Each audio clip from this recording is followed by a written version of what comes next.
Baik, Assalamualaikum warahmatullahi wabarakatuh. Langsung saja, materi yang saya bawakan yaitu tentang pengelolaan keuangan pendidikan.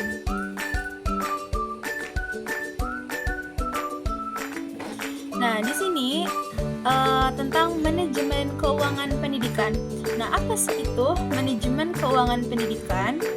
Manajemen keuangan pendidikan adalah proses perencanaan, pengorganisasian, pelaksanaan, dan pengendalian sumber daya keuangan suatu lembaga pendidikan untuk mencapai tujuan organisasi secara efektif.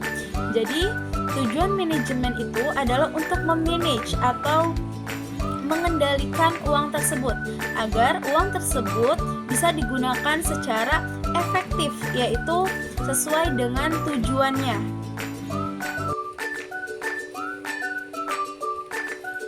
Baik, selanjutnya yaitu definisi dan ruang lingkup manajemen keuangan pendidikan. Nah, definisinya sendiri yaitu manajemen keuangan pendidikan adalah serangkaian kegiatan yang dilakukan untuk mendapatkan dan memanfaatkan dana secara efektif dan efisien untuk mencapai tujuan pendidikan.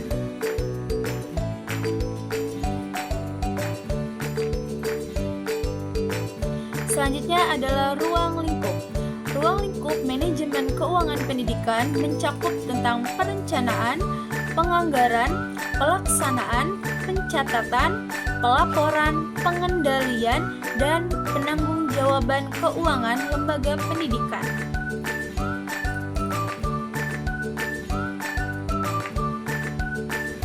Nah, selanjutnya adalah fungsi dan tujuan manajemen keuangan pendidikan.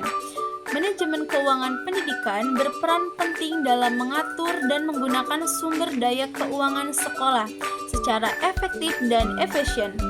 Tujuan adalah untuk memaksimalkan pencapaian tujuan pendidikan, memastikan transparansi dan menjaga akuntabilitas pengguna dana.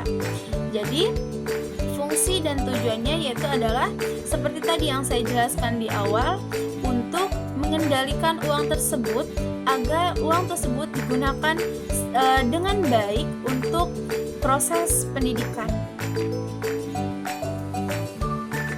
Selanjutnya adalah ruang lingkup manajemen keuangan pendidikan.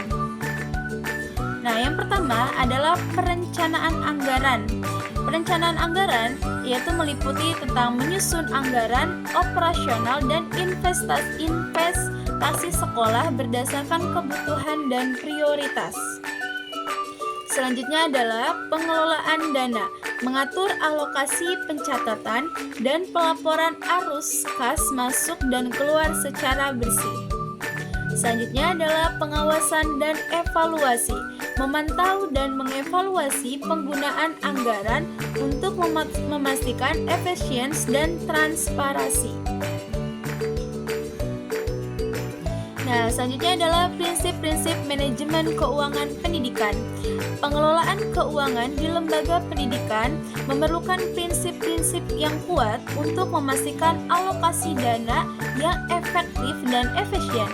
Beberapa prinsip utama meliputi transparansi, akuntabilitas, keadilan, dan keberlanjutan. Nah, di sini tadi kan kita udah menjelaskan tentang harus ada prinsip, transparansi, dan akuntabilitas. Nah, selanjutnya itu tentang pengertian. Apa sih itu prinsip? Apa sih itu akuntabilitas dan transparansi? Nah, yang pertama, transparansi. Jadi, transparansi adalah semua proses pengelolaan keuangan harus terbuka dan dapat diakses oleh pemangku kepentingan. Jadi, segala tentang keuangan, transparansi itu artinya transparan. Jadi, harus saling keterbukaan tentang keuangan. Selanjutnya adalah akuntabilitas, adalah pertanggungjawaban pengelolaan dana dilakukan secara jelas dan dapat diaudit. Jadi harus bertanggung jawab dan juga secara jelas untuk melaporkan keuangan tersebut. Selanjutnya adalah efektivitas.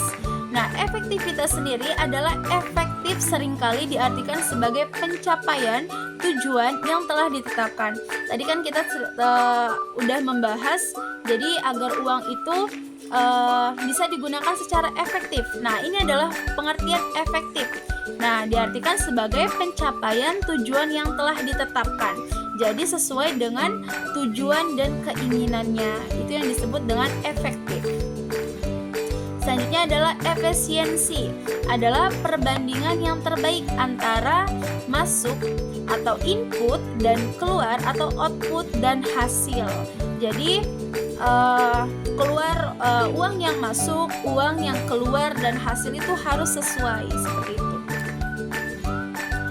Selanjutnya adalah tugas pengelolaan keuangan pendidikan.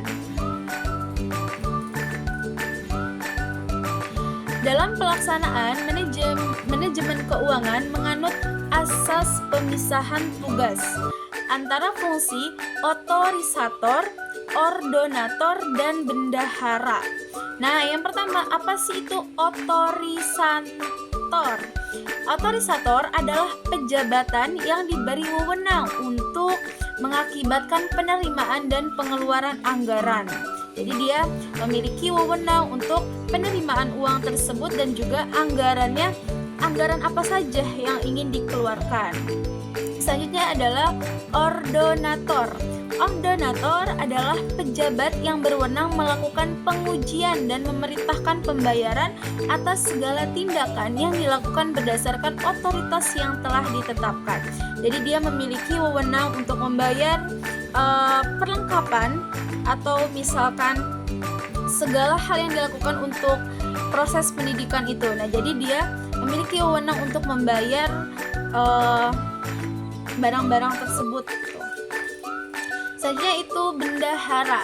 Bendahara adalah pejabat yang berwenang melakukan penerimaan, penyimpanan, dan pengeluaran uang atau surat-surat berharga yang dapat dinilai dengan uang serta diwajibkan membuat perhitungan dan pertanggungjawaban.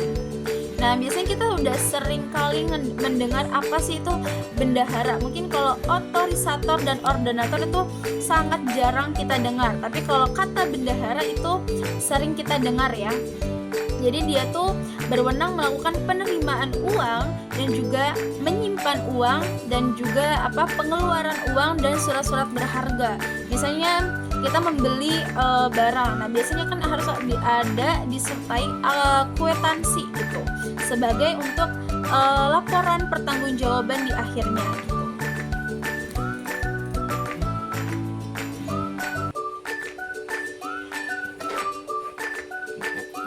Nah, selanjutnya adalah proses pengelolaan keuangan lembaga pendidikan. Pertama adalah perencanaan anggaran. Jadi, anggaran apa saja yang akan kita beli gitu. Jadi harus terencana anggarannya ya. Terus yang kedua adalah penggunaan keuangan sekolah.